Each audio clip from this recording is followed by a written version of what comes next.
The Backrooms is a concept of horror based on liminal spaces. The idea that environments, usually busy and full of life, somehow become eerie and disturbing when we find them abandoned and empty. Kane Pixels, or Kane Parsons, took this concept to the next level, combining this subtle horror with more traditional horror, adding in a confusing plot, a mysterious company, and of course, monsters. There are many mysteries in the Backrooms, but after finally watching the full series, I have come up with my own theory, one that I don't think anyone else has talked about yet. One that could explain absolutely everything that we've seen so far, and one that could actually make sense using science. So now it's time to blow open the Backrooms. Well, actually, probably no, that sounds like a terrible idea. Let's seal up the Backrooms, but also do a theory. Oh, and by the way, please subscribe. It's been about 3 weeks since I've uploaded, and we need to trick the algorithm and pretend I haven't been incredibly lazy this month. Hashtag save my channel. Hashtag please subscribe. Okay, cool. So, to recap the story so far, the Backrooms takes place mostly throughout the 90s. A company called Async has been experimenting with electromagnetic fields, eventually opening a doorway to the place we know as the Backrooms. It's not entirely clear what this place is, although they designate it A-Space. They plan to use this space to solve many of our modern problems: lack of housing, lack of office spaces, storage space, and so on. However, like most things that seem too good to be true, the Backrooms is far more dangerous than Async knew. The opening of the doorway occurred on the very same day as the 1989 Loma Prieta earthquake on California's central coast. In the next decade or so, Async began to explore this new realm, but at the same time, people began to mysteriously disappear at much greater numbers than before. Something we know is caused by them no-clipping out of reality and landing in the Backrooms. What makes this even creepier is there actually was a huge increase in missing persons in the 90s compared to the 80s.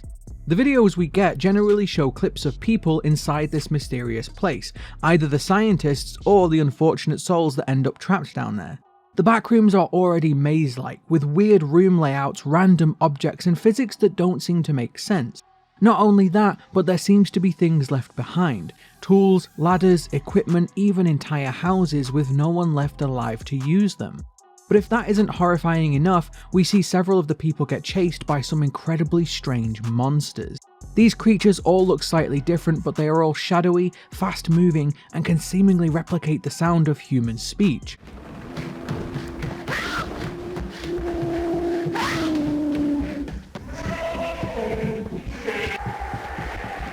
Can you hear me? I think I got him.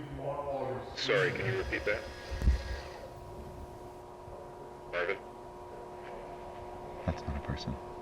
At some point, Async loses government funding, and after seeing footage of this monster, the doorway to the Backrooms is sealed off.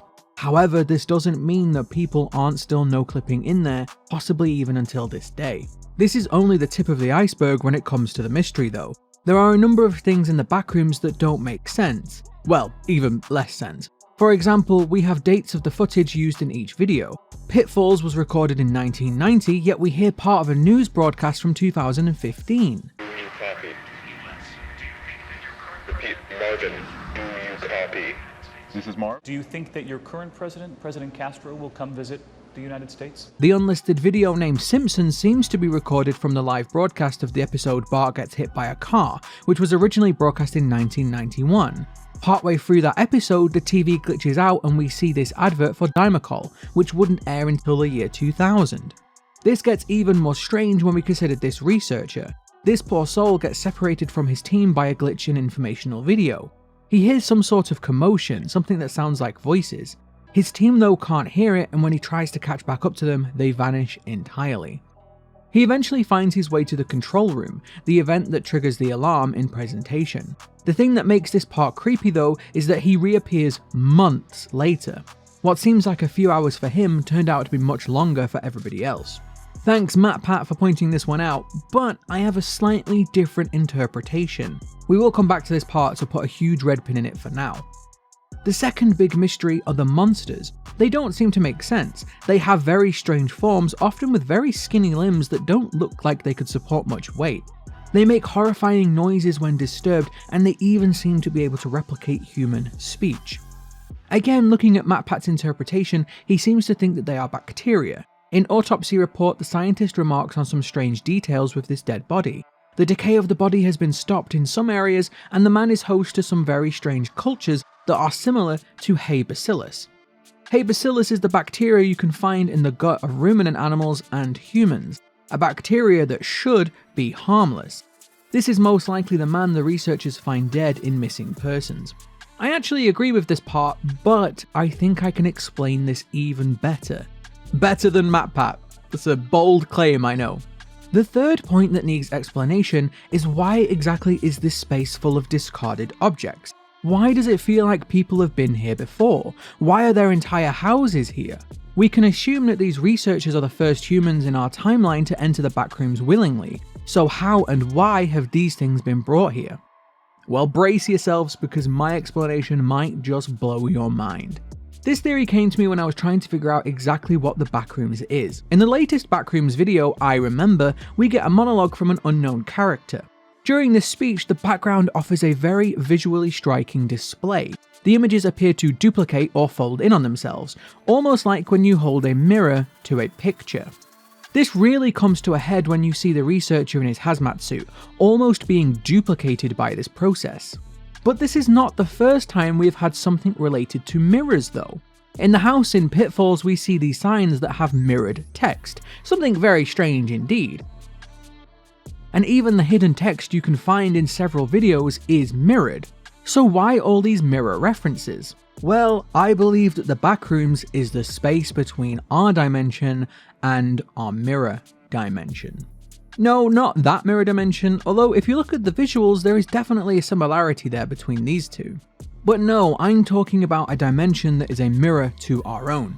Now before you accuse me of going into sci-fi mumbo jumbo, there is actually a scientific basis for this. Throughout the series we see constant reference to electromagnetic fields. This machine named the Prototype created an electromagnetic field to make this ball disappear, probably into the Backrooms. The experiment that opens up the threshold also references electromagnetic fields. This made me think that the Backrooms must have a scientific explanation. Science opened this doorway, so science must be the key to the mystery. So I began to look into electromagnetism to see if I could find some clues to how this could be possible. Electromagnetism is the study of electromagnetic force, a type of physical interaction between electrically charged particles. So, particle physics must be important to this story. I then began to look more deeply into other interactions between particles until I stumbled across one phenomenon: annihilation. Annihilation is what happens when a subatomic particle collides with its antiparticle. Antiparticles are actually incredibly interesting. Once again, they sound like something from Star Trek, but they actually exist. Everything in our known universe is made up of matter. Humans, plants, planets, everything. And matter is made up of particles. Well, every single particle has an antiparticle. They share the exact same mass as their particle, but they have an opposite charge. For example, they may have an opposite electrical charge. Now, these antiparticles make up antimatter. Think of them as an opposite to the matter in our universe. Now, what makes this way more interesting is that antimatter actually causes a real problem for scientists. Whenever you create or destroy matter, you create or destroy an equal amount of antimatter. Just another way that our universe is eerily symmetrical, almost like it was designed. So you would expect that our universe would contain equal amounts of matter and antimatter, right? Well, actually no, our universe is made up almost entirely of matter, with only tiny amounts of antimatter relative to everything that's in our universe. This has led scientists to try and figure out this problem. If matter and antimatter are always symmetrical, why is our universe so heavily biased towards matter? This is where this gets really interesting. One scientific theory states that during the Big Bang, which created our universe, two universes were created. Our universe, the matter universe, and another one, the antimatter universe, which would be a mirror to our own. This would solve this imbalance of matter and antimatter. There would be an equal amount of matter and antimatter, just in two different universes. This antimatter universe would be physically identical to ours, except it would be made up of mostly antimatter and a very small amount of matter. The law of physics would remain the same, and you would struggle to distinguish the two just by looking at them. The only caveat to this is that their time would travel in the opposite direction. They wouldn't be going backwards in time, they would be travelling forward relative to them, but it would run in the opposite direction to our timeline. What if the Backrooms are the space between our dimension and our sister dimension, the antimatter dimension? If the antimatter universe exists, then that means that an antimatter async also exists, and since their timeline is running in the opposite direction to ours, we can assume that their past is our future. That means that for us, they would have reached the Backrooms first. That could absolutely explain why we see so many completed buildings and discarded objects in the Backrooms. They had already begun to fill this area with office spaces, living spaces, all the things that Async wanted to do. Again, our future is their past. But this theory could even explain what the monsters are, why everything here is glitchy, and why there are no humans left. Remember earlier I spoke about annihilation? Well, annihilation is what happens when a particle collides with its antiparticle. Both particles are destroyed and something new is created. This process gives off energy, often in the form of photons, the particles that cause light. That means that if we were to come into contact with things from the anti-universe, we ourselves would be annihilated. Our cells would be destroyed and turned into something new. Remember Autopsy Report? The coroner stated that the man was full of what he thought was Hay bacillus. Hay bacillus is supposed to be benign, harmless. Well, Hay bacillus is also known to be extremely durable, able to survive in many different environments. What if this man was exposed to anti-Hay bacillus, Hay bacillus from the anti-universe? This could explain why the man died, but also stopped decaying. The bacteria began to annihilate with the bacteria in his own gut, destroying both bacteria cells, giving off large amounts of energy inside him, but also creating something new along the way.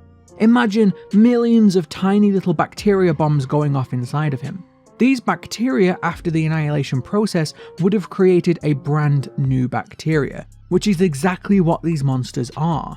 That means that every single monster we see in the Backrooms is actually the remnants of a victim who got trapped here. The bacteria that the anti-humans left behind are killing us, but we would also be killing them with our own bacteria. And since their past is our future, the anti-humans in this space have already died due to our bacteria. Confusing, I know. Remember the car that no-clipped into the Backrooms? Whoever this person was dragged themselves into this room, died, underwent the annihilation process, and became this bacteria monster. In fact, it's possible that we even see the annihilation process at the end of this video. These photons here are a result of this entire room being annihilated, possibly caused by this woman being here and bringing matter into this room of antimatter. We actually had a pretty large clue about annihilation though. Remember when we found the male body in the Backrooms? Well, that scene really does remind me of the body they find in the 2018 movie Annihilation. That movie has very similar themes to this, with the DNA of every living thing in this bubble undergoing the annihilation process, or one very similar. Two things are destroyed and replaced with something new. Also remember what Lena's partner was called? Cain. Coincidence? Maybe, but the theme and visuals here are definitely closely linked. I think that Cain has been dropping some pretty big clues, his latest clue being the visual style of this and how it's very similar to the mirror dimension in the Marvel Cinematic Universe. But also, the company behind all these experiments, Async, could be a pretty obvious clue as well. Async could be short for asynchronous. This means not existing or occurring at the same time. Well, if there are two versions of async, ours and the antimatter, they would actually be asynchronous to each other. Since our timelines are running in opposite directions, our async and theirs would be out of time with each other or asynchronous to each other. Aside from one possible convergence point that would only last for a second. In fact, mini theory I just thought of, what if that convergence point is what allowed this experiment to succeed? The split second where both of our timelines meet, allowing us to form a bridge, if you will. But this theory could even explain why time doesn't work properly in the Backrooms and why everything seems to glitch. If the Backrooms is indeed the space between our reality and the anti-reality, then that means that both us and them have entered into this space on our own timelines. We essentially brought our own timelines with us, just like we brought our own bacteria. These two timelines were never supposed to meet, and just like the particle-antiparticle interaction, when our timelines touch, they annihilate each other. This could even mean that an entire new timeline has been created. We also get an explanation in the law of null zones. These areas are always preceded by a slight discrepancy in elevation, and it is once passing through these that we start to get voices from the future. Well, once again, we are seeing the convergence of two universes here in this space. It's entirely possible that the elevation discrepancy is due to our version of the Backrooms and the antimatter version not being 100% lined up perfectly. Once again, we brought our timeline and they brought theirs, but the two have merged and these elevation discrepancies are where the two are meeting. Therefore, crossing through these elevations means you are crossing through to their timeline. Think about when you touch a mirror. There is always a gap, right? Your fingers here don't line up perfectly. Well, this is exactly what I believe the Backrooms is. This space in between the two mirror images. These two mirror images were never supposed to meet, but we forced them to, and that's why there is a slight discrepancy. This is also why we hear the broadcast from 2015 in the 90s. Remember, our future is their past. I actually think that these null zones are gaps in the fabric of reality between our Backrooms and theirs. The experiments seem to rip holes between our universe and the Backrooms. This is where people no-clip in, so there is nothing to say that we also didn't rip some holes inside the Backrooms too. Think about the word null. It means no value, nothing. But the definition in physics is actually a point in a field where the field quantity is zero as the result of two or more opposing quantities completely cancelling each other out. Sound familiar? Two opposing quantities, two opposing universes. The two universes cancelling each other out. Now, if this theory is true, it actually has some very large implications for the law. Since we know it's possible to cross from our timeline to the antimatter timeline, something that causes this researcher to start coughing after mere minutes of exposure, does that mean that the scientist we see trigger the alarm in the control center has actually crossed into the antimatter universe? We assumed he came back to his own timeline months later. Well, what if he actually came back to the antimatter timeline? This would mean he's absolutely doomed. He would not be able to exist in the antimatter universe for very long. In fact, that could explain the cough, as his suit would be able to protect him from the deadly oxygen in the antimatter universe, but it wouldn't be enough to stop the bacteria and other smaller things getting inside. Remember, here oxygen is made of antimatter, therefore breathing in oxygen in the antimatter universe would kill you pretty much instantly. His suit might be the only thing keeping him alive, but as soon as he removes it, he's a dead man. This could explain why the researchers are so concerned, why such a dramatic alarm system was triggered, and why no one seemed to jump to rescue the scientist. So far we have assumed that everything we see is from our universe, but remember, a lot of the Backrooms is labelled as found footage. That means that someone must have recovered this footage that was lost in the Backrooms over time. Well, who is to say that all of this is our footage? It's entirely possible that we have recovered footage from their universe and they have recovered footage from ours. Again, remember we have several incidences of mirrored text hidden in our videos. Perhaps these messages are just bleeding in from the other universe, glitches like we've seen so many times now. But if the scientist has indeed stumbled into the anti-universe, then the scientist in that place might not know who he is. Something that makes me think this could be true is the dates on the videos. On the 6th of May 1990, we see async researchers looking at the footage of the scientist who stumbled across the monster in the house with the mirrored sign. After seeing the monster, they make the decision to lock down the Backrooms entirely, sealing up the doorways into it. But then 2 days after this footage of it being sealed, we get presentation, showing people being brought into the Backrooms for a demonstration. How could the Backrooms be sealed shut and then 2 days later it's open again for tours? Well, one thing you might have noticed is that Backrooms Report seems to be the odd one out when it comes to the series. This one uses live actors and is shot with a camera of very high quality. In fact, the quality is so high that it doesn't look like footage from the 90s like everything else. Yes, everything we see in the episode looks like it's from that era, all the TV screens and things like that, but the camera it was shot on absolutely looks too good compared to cameras from the 90s. Well, I believe this is because this footage is from our mirror universe. Remember, they are already ahead of us. They have already had their 2015, as we've heard from the audio. That means they would already have high quality cameras while we were still using 90s tech. I really do think the discrepancy in dates here, just a few days off, is just like the discrepancy in elevation we see in the Backrooms, which is usually very small. Again, our universe and theirs just doesn't line up perfectly, there is a slight difference. In fact, this makes a lot of sense. If you mirror something, there has to be a gap between the object and the mirror object, otherwise they will overlap. Again, the Backrooms is the space between our two dimensions. It's supposed to be a null void, but since we both eventually entered it and started building things, we broke the natural laws of physics and we are now seeing the consequences of that. In fact, this theory could potentially predict the doom of our entire reality. Since we broke the veil between our dimension and the mirror dimension, things are now being pulled inwards, almost like two gravitational forces competing with each other.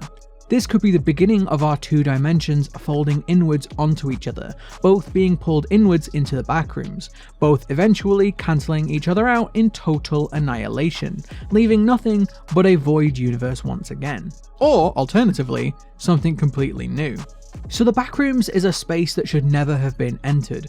Doing so ripped holes in the fabric of our realities and exposed two opposing universes to each other. The monsters are nothing more than bacteria created from annihilation of two mirrored bacteria from our universes.